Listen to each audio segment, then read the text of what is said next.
First contact and challenge the Galactic Federation's diplomatic chamber fell silent, as Earth's ambassador Chinwei took her position at the speaking podium. 57 alien species watched with varying degrees of curiosity and concern. Humans were the newest members of the Federation, having been discovered only 3 standard cycles ago, and their behavior continued to confound even the most experienced xenosociologists. Ambassador Chen smiled politely at the assembled delegates before addressing the central issue. The Human Confederation appreciates the Drax Empire's concerns regarding our recent expansion into the Orion Arm. However, we must respectfully decline your request to halt our colonization efforts on Baoyetches that have been mutually recognized as unclaimed by Federation Charter. The DX representative War Commander Keswick rose to his full 3M height. His iridescent scales rippled with barely contained aggression as gill-like structures along his neck flared open. The universal translator struggled to soften the hostile undertones. In his response, the Dravik do not make requests. Human, we issue warnings. Your species has existed in galactic society for a mere eye blink, yet you expand like a viral contagion. Our empire stood for cycles before your ancestors learned to make fire. Chen, smile. Smile never faltered. Those who knew humans well noted that her eyes remained remarkably steady. We acknowledging the Dradic Empire's ancient and respected position in galactic politics. Earth wishes only peaceful coexistence and mutual prosperity. She folded her hands calmly on the podium. Perhaps we could establish a joint colonial commission to address concerns about resource distribution. Federation observers exchanged glances. The human response was characteristically polite. Too polite, considering the implied threat. Most species would have either backed down immediately or responded with equal aggression to establish dominance. War Commander Kick's secondary breathing slits, hiss, the Drax equivalent of contemptuous laughter. The humans send their females to negotiate while their warriors hide. Is this the species that claims to have evolved on a Class 12 death world? Perhaps your classification was exaggerated. Admiral Rohan Jackson, standing quietly behind Ambassador Chen, maintained his professionally neutral expression. As head of Earth's military delegation, he had been instructed to observe only, even as the Drax deliberately insulted humanity's honor, cultural intelligence and evolutionary history in a single statement. Jackson's only response was a slight adjustment of his uniform cuffs. The federal moderator, a Tauran diplomat whose species prided themselves on neutrality, attempted to redirect the conversation. Perhaps we should review the territorial claims. According to Section 87 of the Human Female, avoids the challenge. War Commander Kike interrupted. This confirms what our intelligence suggests. Your species spreads quickly because you face no natural predators in these sectors. He leaned forward, towering membrane wings, partially extending in a display universally recognized as threatening. The Drax have been the apex predators of this galaxy for countless generations. We evolved to recognize weakness. Chen's expression remained pleasant, but those closest to the human delegation noticed something shift in Admiral Jackson's posture. Nothing dramatic, just a subtle redistribution of weight that somehow commanded attention from every military observer in the chamber. I believe, Chen said, without a trace of irritation, that the Federation bylaws encourage peaceful resolution of territorial disputes. Earth remains committed to this principle. War Commander Kick pointed a claw appendage at the human delegation. 3 cycles ago, you were trapped on your little blue world. Now you have colonies on 17 planets. Your technological advancement rate exceeds all predictive models. The Drax recognize a threat when it emerges for the first time. Ambassador Chen's smile faded slightly. Earth has no hostile intentions toward any Federation member. Our technological growth reflects our adaptability, not aggression. Then prove it. Kick demanded withdraw from the Orion colonies immediately. Those worlds were unclaimed when we arrived. Chen responded, still calm. We've established self-sustaining ecosystems and civilian populations on each one. Withdrawal is not reasonable. Request the chamber's atmospheric processors struggled to compensate, as the Drax representative's body temperature spiked, a physiological precursor to violence in their species. Then the Drax Empire formally challenges Earth's right to exist in those sectors. War Commander Kick's voice resonated through the chamber. By ancient Federation law, We invoke the right of superior claim. One battle fleet against another. The victor claims the disputed territory. Stories, gasps, and murmurs spread throughout the chamber. The right of superior claim hadn't been invoked in over 700 cycles. It was a relic from the Federation's early days, a provision allowing limited military conflict to settle disputes without full-scale war. All eyes turned to the human representatives. Most expected, immediate capitulation. Earth's military was widely regarded as primitive compared to ancient powers like the Dracs. Their ships were functional, but unrefined. Their weapons effective, but unsophisticated. Admiral Jackson leaned forward and whispered something in Ambassador Chen's ear. She listened, then nodded. "Once the Human Confederation acknowledges your challenge," Chen announced, her voice steady. "As the challenged party, we select the Proxima Center neutral zone as the engagement location standard. Federation battle protocols will apply." War Commander Kayek's expression shifted to what his species would recognize as satisfaction. "The DRX accept these terms in 7 rotations. We will demonstrate to the galaxy why some species should recognize their proper place in the order of things." As the Federation moderator hurriedly began reviewing the ancient protocols for formalized military engagement, Admiral Jackson received an urgent communication on his neural interface. After a moment, he touched Ambassador Chen's shoulder and whispered again. Chen's expression remained diplomatic, but those familiar with human micro-expressions might have detected a fleeting hint of resolution crossing her features. "One final matter," she addressed. "The Drax delegation.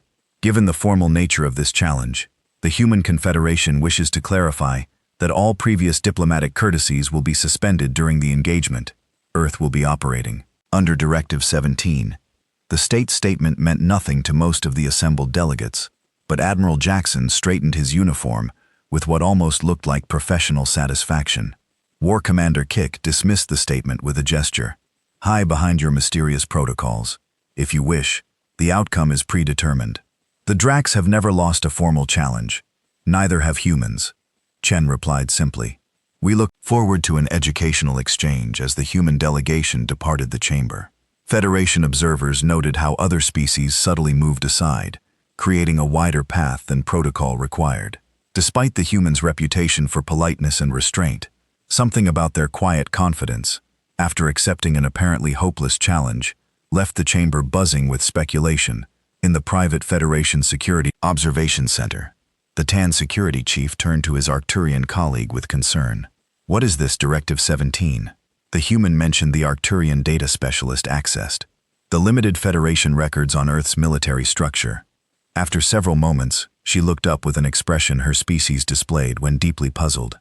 "I can find only one reference," she replied, in a recorded statement from an Earth military leader during their first-to-contact briefing. When asked about human military doctrine, General Omar Santiago stated, "Earth operates under 17 core directives in interstellar relations. The first 16 involve diplomatic, cultural, and peaceful engagement protocols. Directive 17 simply states, 'Stop being polite.'" The Tan security chief's sensory tendrils coiled in confusion. "That's it. Stop being polite. What does that even mean?" The Arpruan data specialist's photoreceptors dimmed in what translated as concern. "I don't know, but I'm suddenly very interested in reviewing Earth's death, world classification, and I recommend we strengthen the observation shields for the Proxima Centauri neutral zone. 7 days later, the galaxy would understand exactly what happened when humans stopped being polite." The awakening of Earth's defense. The Proxima Centauri neutral zone hummed with activity, as Federation observation vessels took positions at the designated safe distance. The formalized challenge between the Drak Exempt and the Human Confederation had drawn unprecedented attention. Betting pools across 17 sectors heavily favored the Drak's offering. Laughable odds on human victory aboard the ECS Tenacity. Admiral Jackson stood on the command deck with his hands clasped behind his back, watching the tactical display as Earth's primitive battle fleet moved into formation. 12 military vessels, a mix of destroyers, cruisers, and support ships, arranged themselves in standard defensive positioning. To the experienced military observer, the formation appeared textbook but uninspired. Admiral Commander Sofia Rodriguez reported, "All ships confirm Directive 17 authentication. Awaiting your final authorization." Jackson nodded. Status of civilian observation. Federation monitoring. Boys are maintaining position at the safety perimeter. 17 diplomatic observation vessels have registered their presence. All non-combatants are at regulation distance. And our guests, Rodriguez's expression, remained professionally neutral. Senior representatives from the Federation Security Council have been escorted to the observation deck as requested. Excellent. Jackson's gaze remained fixed on the tactical display. Initiate Lazarus Protocol authorization. Jackson 7 Delta awakening. Throughout the human fleet, something remarkable began to happen. The seemingly basic configurations of the vessels started to change. Hull sections that had appeared decorative or structural revealed themselves as concealed weapon. Port's propulsion systems that had registered as standard fusion drives reconfigured, revealing advanced gravitational manipulation capabilities in the observation deck. Federation representatives watched in confusion as the human ships seemed to transform before their eyes. "What are we seeing?" asked the TAN Security Council representative. Captain Maya Okafor, their human escort, smiled politely. "Earth has maintained certain technological capabilities in reserve. Directive 17 authorizes their deployment." The Federation representatives exchanged glances. The implications were staggering. For 3 cycles, humanity had presented itself as technologically competent, but unremarkable. A young species, still finding its footing in the galactic community. "You've been concealing your true capabilities," the Arcturian representative stated. Multifaceted eyes pulsing with light patterns indicating alarm. "This violates Federation transparency protocols with respect." Captain Okafor replied. "Earth has violated nothing. We've merely exercised discretion regarding optional disclosure. Provisions Section 42.7 of the Federation Charter specifically permits member species to maintain technological sovereignty over innovations not directly derived from shared Federation knowledge." On the tactical display, the transformation continued. What had appeared to be 12 modest military vessels had reconfigured into something far more formidable. Stealth field generators previously dormant, activated to create overlapping defensive matrices. Advanced weapon systems previously disguised as standard mass accelerators revealed their true nature as directed energy platforms far beyond what Earth had demonstrated publicly. "The Drax fleet has entered the engagement zone," Rodriguez reported. 37 vessels confirmed heavy cruiser configuration with escort formations. Admiral Jackson nodded. "Status of Athena contingent." Rodriguez checked her neural interface. "Prepped and standing by. Sir, implement Phase 2 throughout the human fleet. Specialized compartments open to release what appeared to be fighter craft." But unlike any the Federation had observed from Earth before, these vessels moved with impossible agility, their propulsion systems leaving no energy signature detectable by standard Federation scanning technology. In the observation deck, the Metis and representative sensory fields rippled with disbelief. Those craft they're manipulating localized space-time. That technology is theoretically impossible for a species. At your development stage, Captain Oker merely raised an eyebrow. Is it the DX fleet approached with confident precision, their formations displaying the arrogance of a predator that had never faced a serious challenge? Their communication channels broadcast on all frequencies, ensuring the entire Federation could witness their expected trial attention. Human vessels. War Commander Kick's voice resonated through the command deck. "The DX offer one final opportunity to withdraw with honor. Surrender now, and we will permit your species to maintain your home system and 3 colony worlds of our choosing." Admiral Jackson activated the response channel. "This is Admiral Rowan Jackson of the Human Confederation. We acknowledge your communication."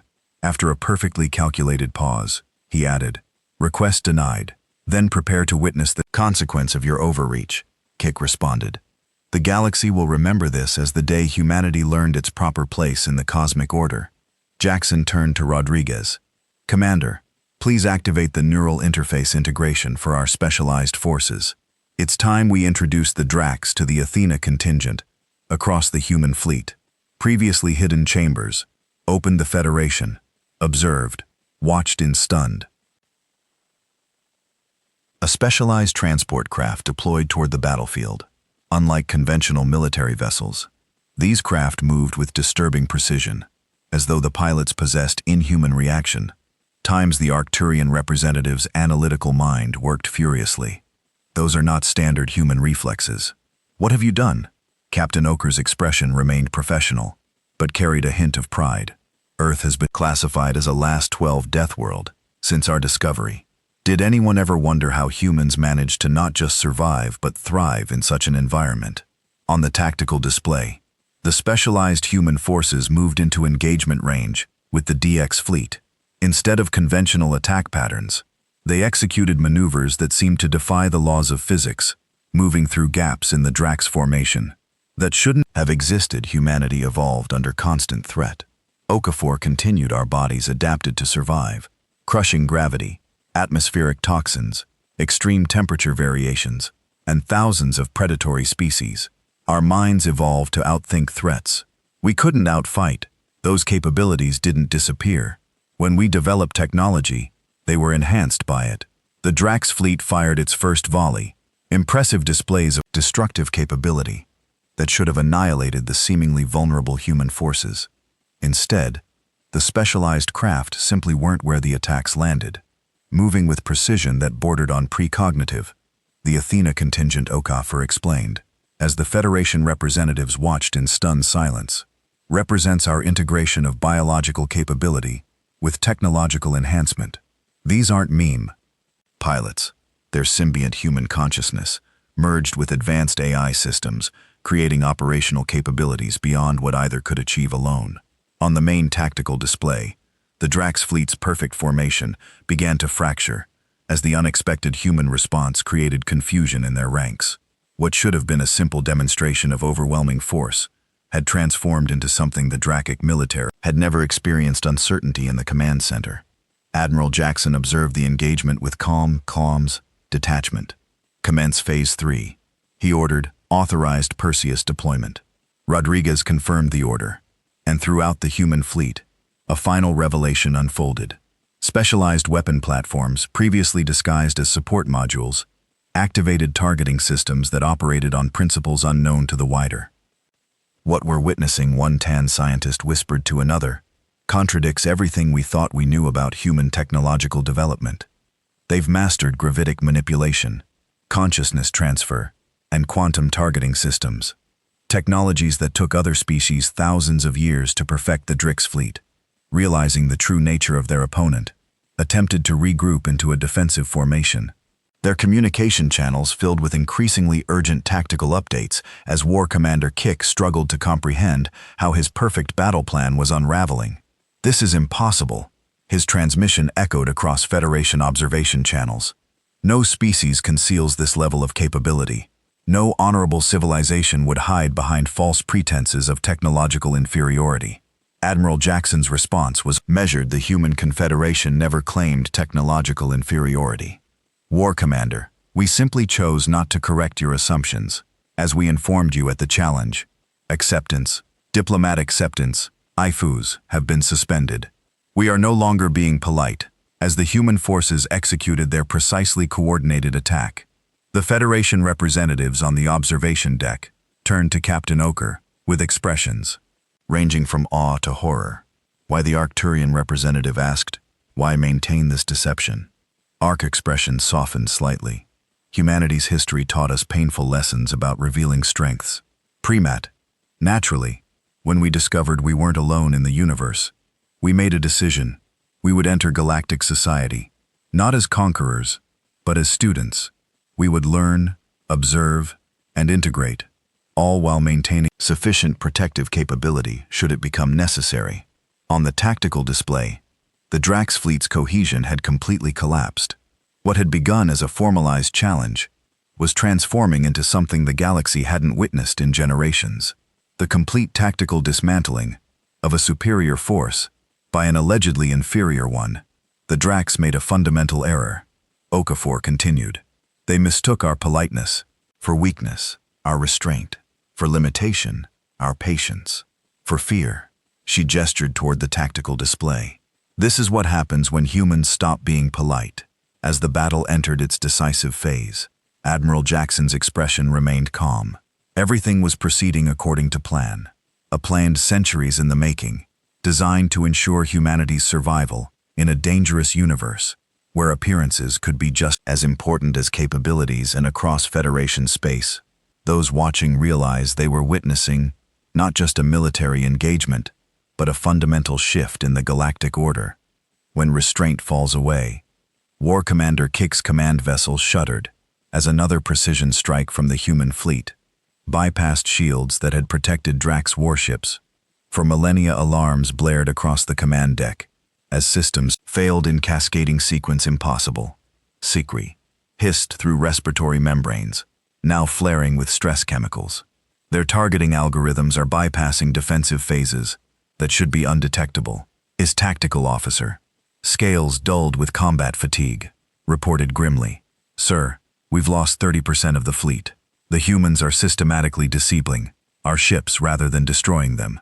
They mock us with mercy." Kaskik snarled, "Prepare the Sundering Protocol. If we cannot win this challenge, we will ensure the humans gain nothing but ashes." The Sundering Protocol, a last resort weapon system that created localized space-time rukers, was forbidden under Federation law. Its activation would violate the formal challenge parameters and constitute a war crime. Yet Kick, facing the first defeat in his distinguished career, had abandoned the honor that had defined Draxi military doctrine for generations aboard the ECS Tenacity. Admiral Jackson received the intelligence report from the Athena contingent, sir. Commander Rodriguez said, her neural interface pulsing with incoming data. "We're detecting energy signatures consistent with prohibited weaponry on the Drevex command vessel." Jackson nodded, unsurprised. "They've reached the predictable conclusion. Implement Herm's protocol authorization." Jackson final truth throughout the human fleet.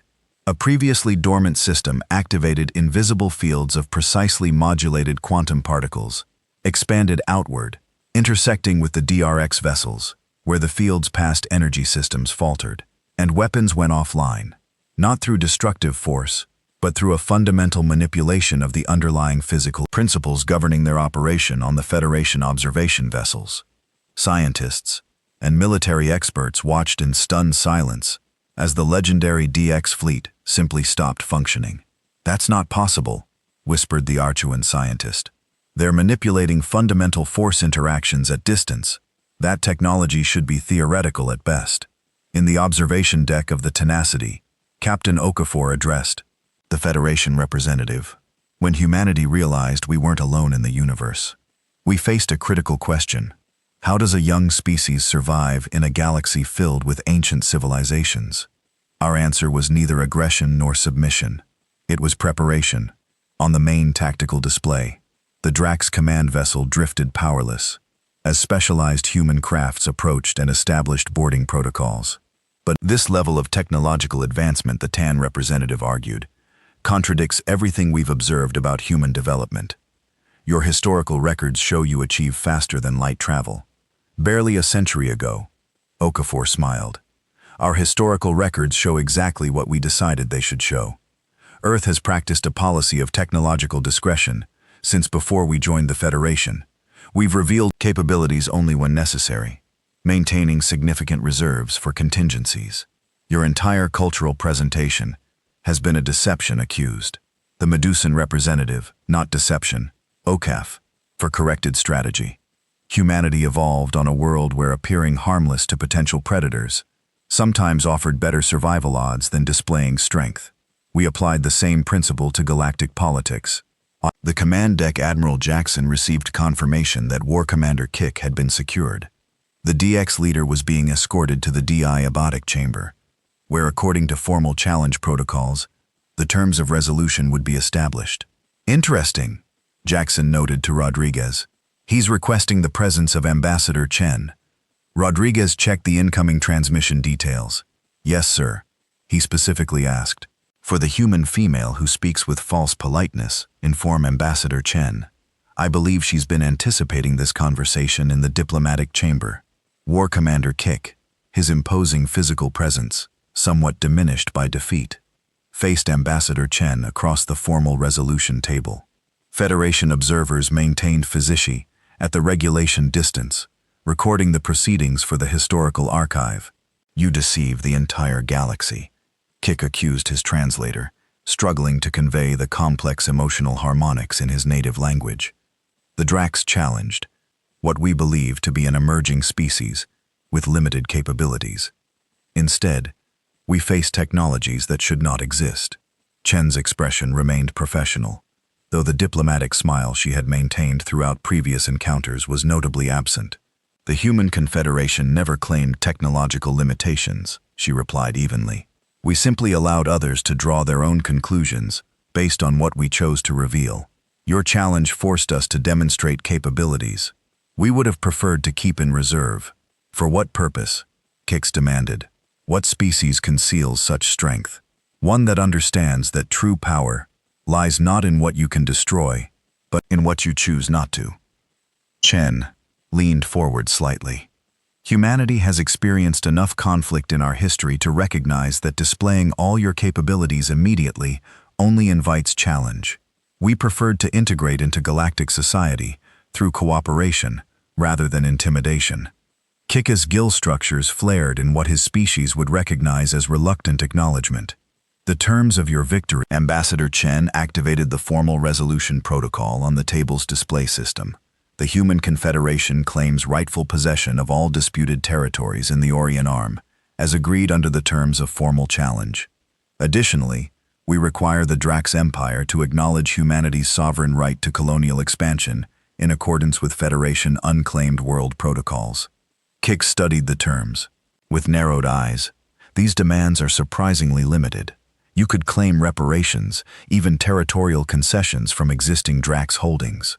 We have no interest in Drax's territory, Chen replied, only in securing what we have rightfully claimed and preventing future challenges. After a moment of consideration, Krax pressed his identification plate to the resolution document. The DRX acknowledged defeat in the formal challenge and accept these terms before removing his hand. He added, but I would know one thing. Human. What is this? Directive 17, that transformed your forces so completely. For the first time since the challenge began, Ambassador Chen allowed herself a genuine smile. It's quite simple. War Commander, humans prefer peaceful coexistence.